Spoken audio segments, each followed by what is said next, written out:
Você, ainda hoje, faz parte daquele grupo de pessoas que considera a depressão, a síndrome do pânico e tantas doenças psicossomáticas como frescura, como falta de fé, mente fraca, como a gente costuma dizer aqui no Nordeste, ou mente vazia? Você ainda pensa assim? A ciência já pode e já comprova que não, que nenhuma dessas doenças psicossomáticas é uma questão de escolha do ser humano. Elas, assim como as doenças do corpo, diabetes, o câncer com suas diversas facetas, né? Hoje o câncer, ela toma qualquer órgão do corpo humano e nós não costumamos dizer que uma pessoa que tem um câncer, que tem uma diabetes, uma pressão alta, essa pessoa tem por escolha própria ou até que é uma questão de frescura e etc. tal. Então, ainda porque há tantas pessoas, eu fico imaginando, há tantas pessoas que pensam dessa forma tão preconceituosa, há tantas pessoas que, mesmo com a ciência, mesmo com tudo que se é falado hoje, com o que a ciência e a medicina já fala, já diz concretamente sobre isso, ainda há muitas pessoas que pensam assim. Veja, eu como estudioso, eu posso me considerar assim, um estudioso desse assunto, me abri muito para ver por vários ângulos, várias formas de visão, de ideias e pensamentos, essas questões psicossomáticas que causam depressão, que causam síndrome do pânico e tantas doenças. Veja, não só porque li e estudei esses assuntos, mas porque próximo a mim eu convivi e convivo com pessoas que são para mim, são e sempre serão padrões de dignidade, de fé, de caráter, de moral. Eu poderia aqui ter inúmeros adjetivos positivos para definir essas pessoas. E independentemente da fase de depressão que elas já passaram ou estão passando, não perderam de forma alguma nenhum desses adjetivos. Isso porque eu sei, porque já é comprovado que essa doença ela não faz parte apenas do desejo humano ou não é nenhuma daquelas questões iniciais que eu relatei. De forma alguma. Sinto até pena e até tristeza por ver pessoas ainda, hoje em dia, dessa forma tão preconceituosa, não olhando com um verdadeiro olhar clínico, humano, sensível, as pessoas que vivem e que vivenciam e que ainda vão vivenciar doenças assim.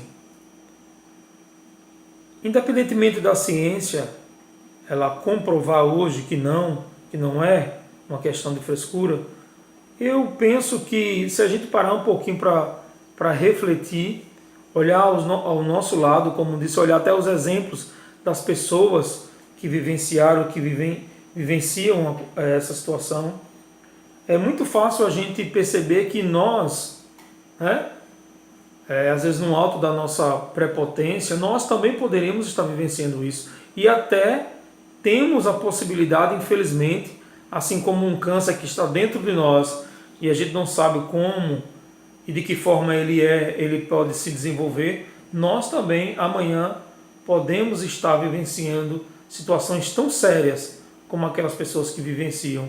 Eu tenho muitos exemplos, como disse, de pessoas de extremamente, para mim, um padrão de fé, né? E a gente pode até falar isso de uma forma geral, né, numa visão geral.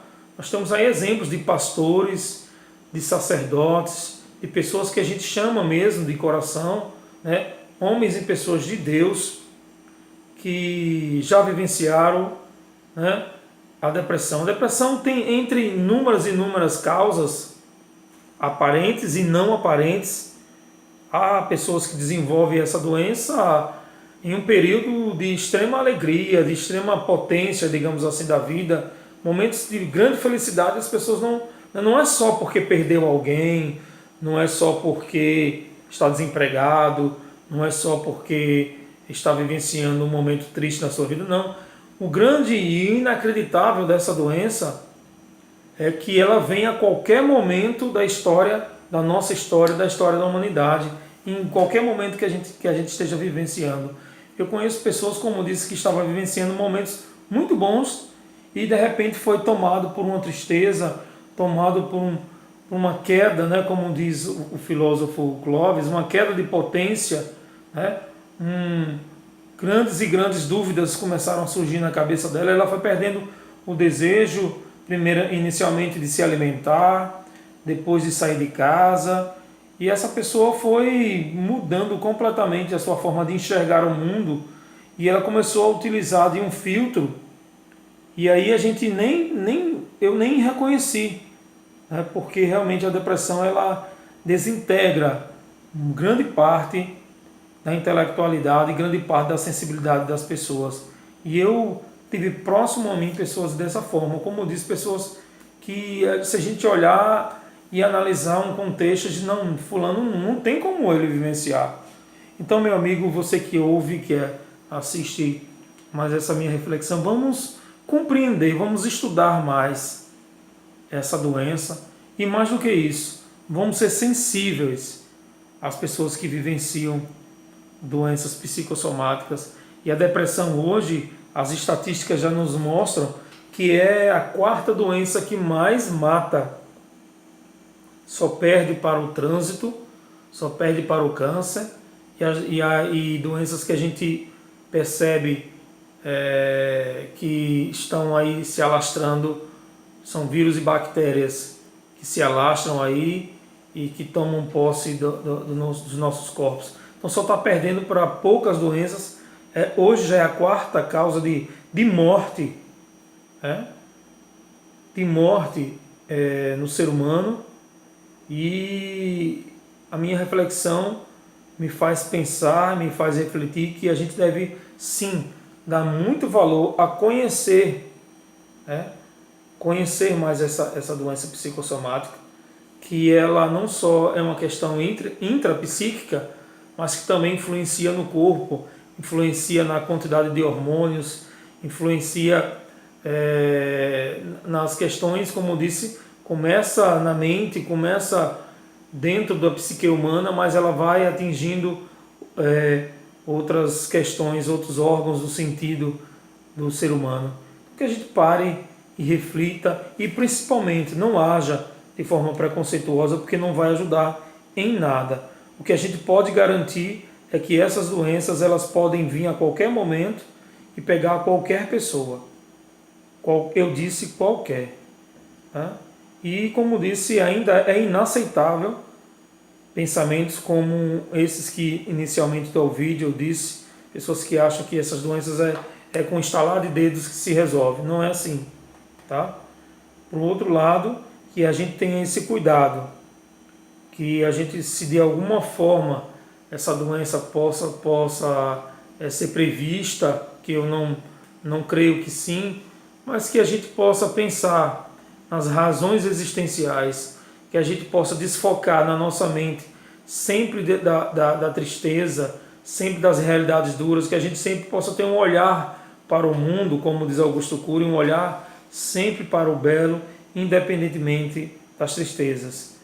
Costumo sempre dizer que mais para as alegrias e vitórias, muito mais para as frustrações e derrotas, a gente tem que estar preparado. Porque quando a gente treina a nossa emoção para encarar a competitividade da vida, encarar os desafios da vida de uma forma saudável e de uma forma que a gente ainda consiga esperançar, ou seja, enxergar além da realidade, isso sim eu posso dizer que é um pequeno antídoto. Não resolve tudo, claro, mas é um pequeno antídoto para que a gente não caia nas armadilhas e nessas redes tão devastadoras que são essas doenças psicossomáticas. Eu particularmente tenho muito interesse em aprender sobre essa doença. Há muito tempo estudo esse assunto e farei muito mais estudos ainda, porque tenho interesse de trabalhar esse tema e de trabalhar com esse tema, porque é uma forma de ajudar a tantas pessoas e a gente percebe que isso vem crescendo de uma forma alarmante. Se as estatísticas já colocam como a quarta causa para esse mundo nosso tão corrido, tão competitivo, então imagine daqui a alguns anos poderá ser a terceira, a segunda causa de morte.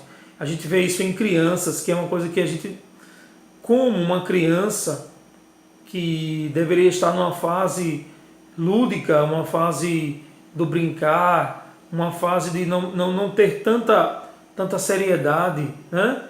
Crianças com depressão, jovens que poderiam estar em uma fase tão dinâmica das suas vidas com depressão.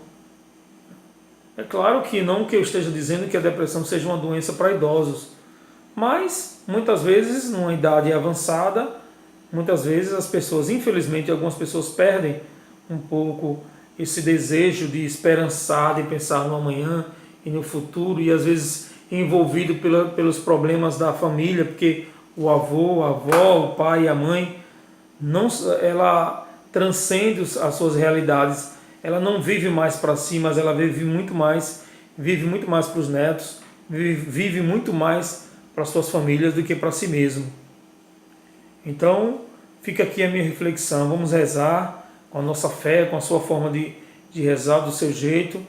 Vamos tentar encontrar alguns antídotos, mas principalmente aqueles que convivem com pessoas assim ou que vão conviver, que compreenda com uma análise mais sensível que essas realidades não são meramente questão de escolha, ou seja, não são escolha e nem é porque não tem fé e etc. Isso são coisas muito pequenas, são análises muito superficiais e muito até destrutiva, porque só piora e não ajuda em nada.